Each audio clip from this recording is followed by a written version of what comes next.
Hi குட்டீஸ், இன்று நாம் பார்க்க போவது சிறிய உடம்பு இருந்தாலும் பெரிய வீரனான ஒரு அற்புதமான கதைய. வாங்க கதைக்குள் போலாம். ஒரு காலத்தில் பெரிய அரண்மனையுடன் அழகான ஒரு ராஜ்யம் இருந்தது.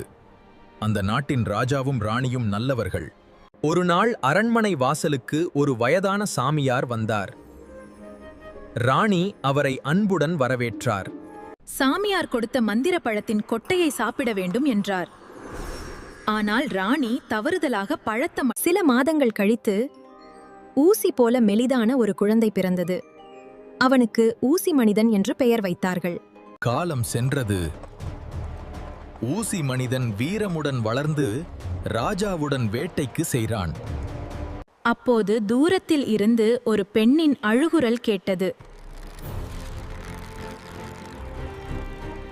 கதவு இல்லாத மாயக்கோட்டைக்குள் ஜன்னல் வழியாக ஊசி மனிதன் சென்றான்.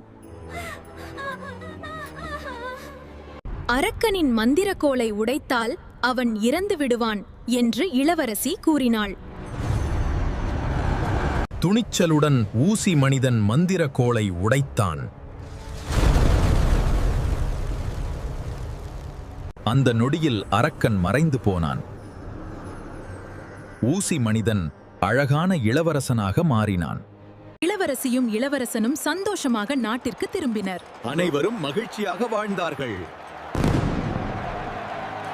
உடல் சிறியது முக்கியமல்ல, துணிச்சலும் நல்ல மனசும் இருந்தால் யாரும் பெரிய வீரனாக முடியும்.